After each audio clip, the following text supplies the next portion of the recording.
This has an A2 style bird cage and a slightly different gas block and front sight assembly than you would see on a traditional AK. Once I put the wood furniture on this gun, I was extremely happy with it, and it is exactly the type of AK-47 that I've been looking for many years. The lower frame on this gun is actually made out of aluminum, and the slide is made out of steel.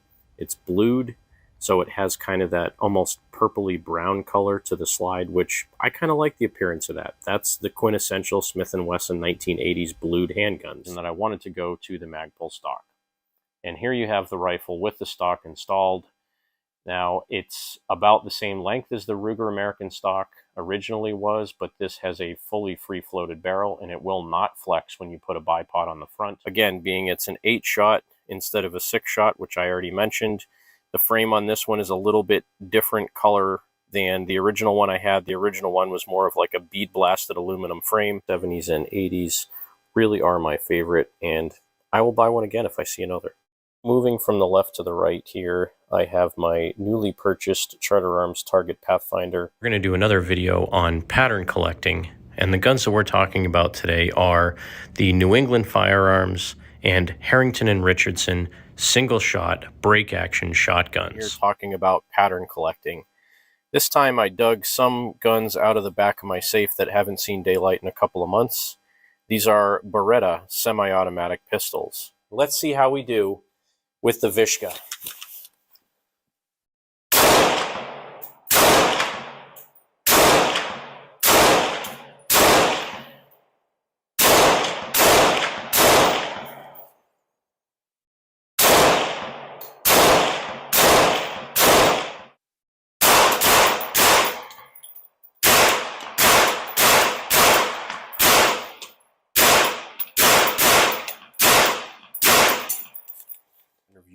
This is just a little project I've been working on now and then, something that I thought would be really cool. Put the butt plate back on and then very slowly and carefully shaped it with a saw and a file.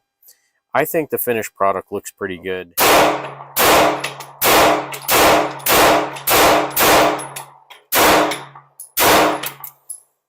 Winchester.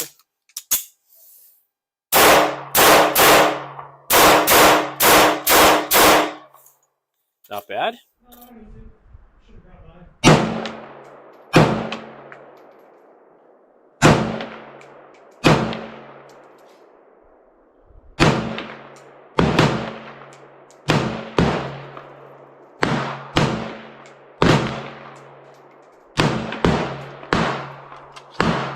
sight, so I might end up having to just take that off. But let's try a shorty slug.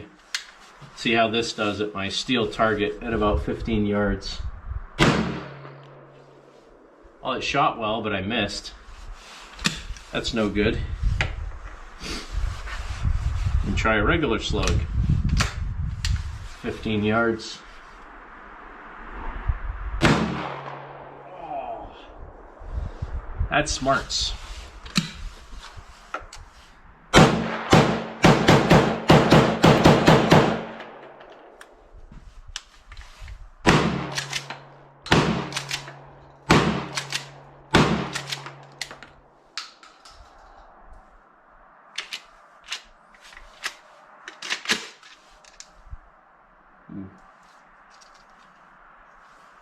That's not good. That's right, I decided to trade in my Ruger American Predator in 223 for this Ruger American Ranch. And just like the Ruger American Predator, this uses a standard AR-15 magazine that I had purchased direct from the factory a couple years ago. I think it not only goes along well with the aesthetics of this gun now that it has that olive drab green paint, but again, it will also help be a little bit slipperier when you're carrying this so your clothing does not get stuck on anything. The panning out, they had some in stock for a sale a few weeks ago and they sold out immediately and they haven't gotten any back in stock. So this is something I've been planning on for a little over a month, maybe 6 weeks or so to do this build. Just, again, one day I was thinking about it and I said, you know, I'd really like to have a 20-inch barrel AR. I want something that looks more like an A2 style rifle. And because I had that fixed stock lower, I decided that I would buy one. I ended up picking up a Delton 20-inch flat top government profile barrel.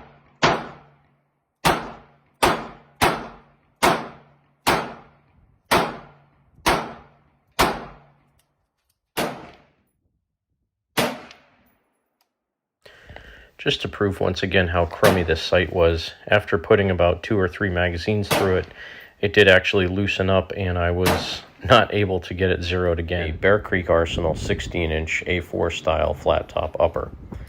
Now this has the forged rear carry handle sight on it that I previously showed in my video of what to buy and what not to buy. And it's a pretty simple gun overall. Has a carbine length buffer tube and spring. Again, that's all Aero Precision parts. Now the nice thing about this was the very first couple of shots that I took were on paper, because I actually had this scope on the 223 version of the Ruger American Predator just a few weeks ago. It was actually pretty close to being sighted in already. So I had to do very little fiddling to get this thing right on target. And once I shot it several times, I realized that definitely I am happy that I traded in the American Predator for this model. I like the shorter barrel. I like the compactness and the lightweightness of this. Welcome to another edition of Cranky Gun Reviews. I'm finally getting out to the range with my Charter Arms under cover, of which I bobbed the hammer and repainted the frame, and just want to take it out and do some random range shooting. So I started out using It's a Smith & Wesson CSX. Hot diggity darn. Let's do a happy dance. And it comes with two 10-round or 12-round magazines. In my particular case, it comes with two 10-round because of the state I live in. Got a whole lot, and it bears a striking resemblance to the LCP line.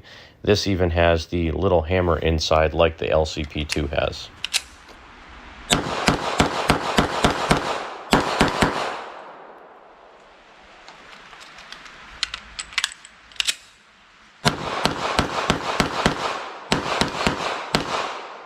CCI, it may be that this only likes CCI ammo.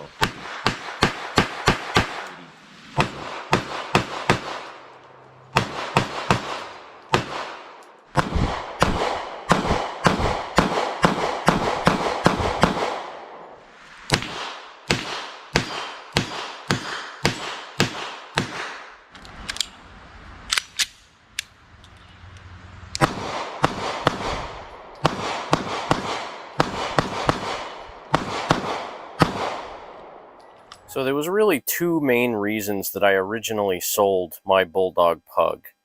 The main reason being the recoil on it was pretty stout, and it's a big, heavy round. It's heavier than a standard 45 ACP round. Over here at Cranky Gun Reviews, I don't care. You know what? I just got another new Charter Arms revolver.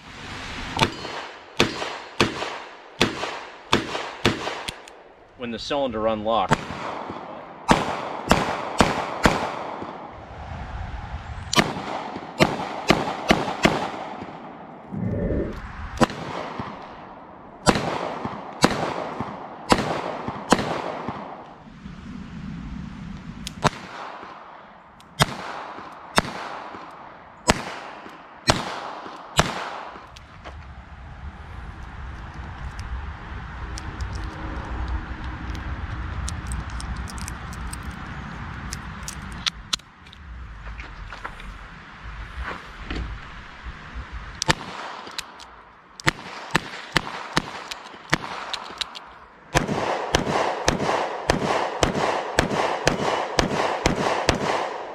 while I was in there, oiling everything very well, and this is the outcome. So now I have my little stubby single or double action hammer that's bobbed, so it is much smoother when you're carrying this. Magic of editing, I will take the grips off this gun and show you what it looks like. Well, here you can see that I have already swapped the frame over. This loading bench, and sorry for the furnace in the background. This is going to be like one of my worst videos, but I just wanted to show you guys what my new shotgun reloading bench looks like. In my previous video with the Ruger Security 380, I was asked to compare it not only with the Smith & Wesson M&P Shield 380EZ, but also with a Beretta Cheetah. And since I happen to have a Beretta Model 85 Cheetah, with my steel BB shots, I only brought, I don't know, 5 or 6 of them with me. And I know what you're thinking. Okay, Boomer, don't be a FUD. With your single-shot shotguns. It had painted black wood, which I thought was a little bit odd at first, and I thought it was something that some Bubba did in his backyard. I prefer to get guns that aren't messed with so I can bubba them up myself. Collaboration that I've been planning for a week or so with the channel Guns and Cars. He's been doing a lot of 410 testing on his channel out to 100, 150 yards. This video is going to be a little bit tedious. Some of you may click away, but for those that are really interested about these slugs and what the dimensions and weights are, please stick around for the full video. You'll be able to see from back there, but the bolt doesn't close all the way. I can actually stick my finger in front of the charging handle. There's about a ½ an inch between the bolt being able to rotate closed. So, and I've tried hammering this thing home. I did the first time or the second time I took it out, I broke the extractor off the bolt. Then I got the bolt extractor replaced, and the next time I took it out, the firing pin broke. So I replaced it with a right to bear enhanced firing pin, not a Bear Creek firing pin. And I wanted to see how it ran. About the most appealing J-frames that you can buy. I have a Model 36 no-dash square butt that is, you know, similar vintage to this one. That's all original as well.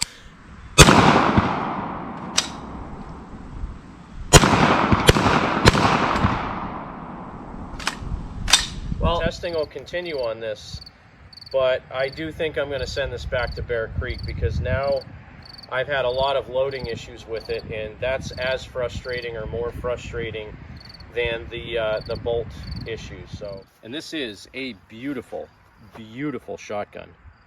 The bluing on the receiver is mostly gone, but that doesn't bother me one bit. For opportunistic buying. This particular little Smith & Wesson revolver is one that had been for sale for well over a month.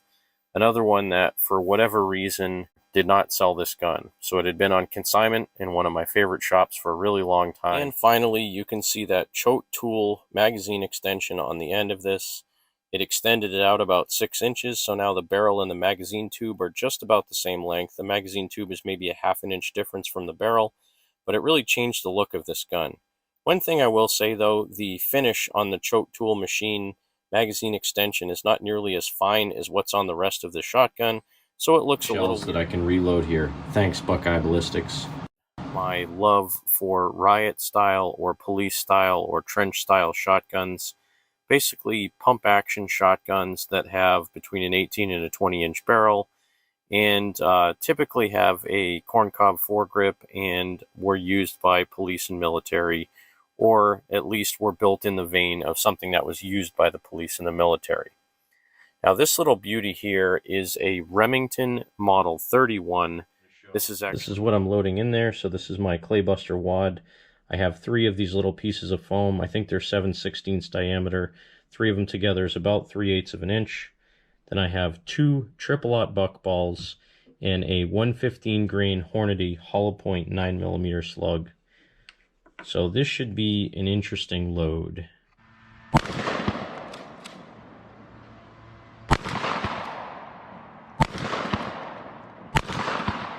But I have confidence that it's going to run.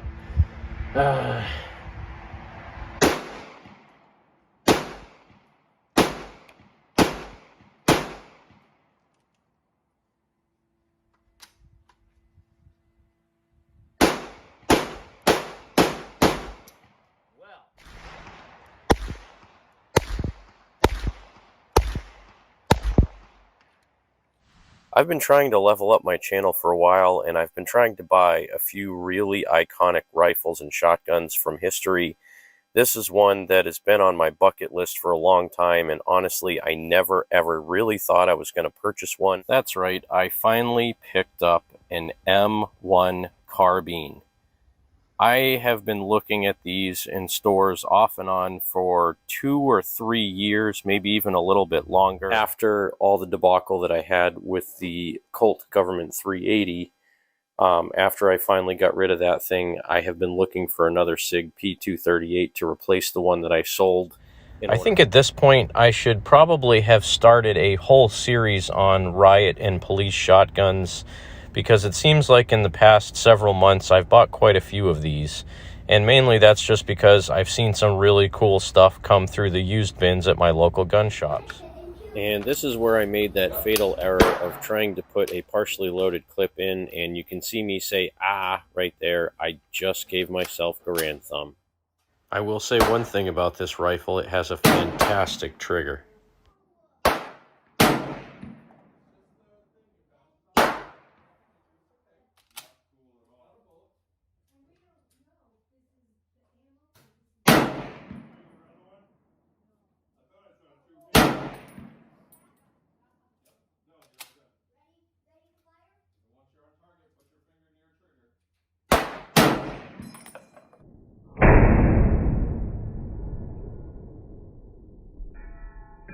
Basically, all I was trying to do here was get some rounds down range, and I have to say right off the bat, this is fast becoming one of my favorite rifles. It's super light shooting, it's very accurate, very quick to acquire a target. I got this new shotgun, see? All you do is you turn the magazine a quarter of a turn and you pull the handle for it and it comes apart in two pieces, see?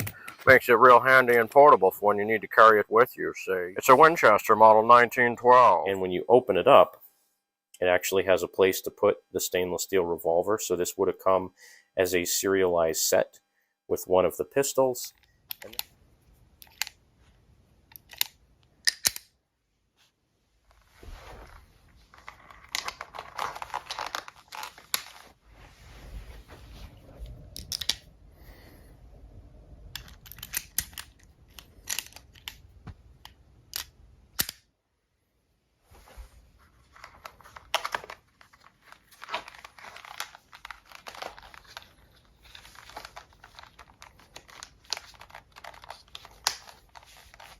And fast forwarding to modern times.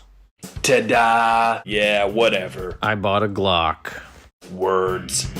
I guess it's time for me to buy a Brodozer now with Chest hair upholstery and a beard in the glove box. get a tap-out sticker and put it in my back window and get a flat brim hat and wear it backwards. Snore. Boring. Don't be a nimp. Oh, cool Tupperware containers that this thing came in. Well, maybe not an original Tupperware container, but it's in a Tupperware container. Man. Yep, the recycled beach plastic foldy boy in 9mm. What the heck am I thinking here? It's a low-cost gun. I don't really feel like putting, hundreds of dollars of scopes and rings and expensive rails and things like that on it. So I wanted to try something out that was less expensive, that would still function the way I wanted it to. And Now Stainless by Dave Ecker with Bob's Wurs. When Bob's Wurs agreed to collaborate on this book, I was delighted for several reasons, but two considerations seemed especially important to me. In 38 special in stainless steel with those jade green grips. I'm still looking for a pair of the jade green grips to be able to put on my Charter Arms undercover, and right now I have another gun in this particular case just for display purposes, and I decided not to buy it. Well, I went back to the shop a couple days later after thinking about it and doing a bunch of searching online, and I realized that the particular model that I looked at was not one that I could purchase brand new. So I went back and looked at it again, looked it over really closely, tried to make an offer for a lower price, and they said no. So I ended up buying it anyway. It was under $300. And I decided to start a new series called Rifle and Pistol Pairings. This is a Smith & Wesson 442 Airweight J-frame revolver. And yes, I know everybody's thinking, oh, Cranky Gun Reviews went out and bought another J-frame revolver. What's wrong with this guy? Is he like in love with J-frames or something like that? And the answer is yes. Anybody that's been around my channel for any period of time knows that Smith & Wesson revolvers are my favorite.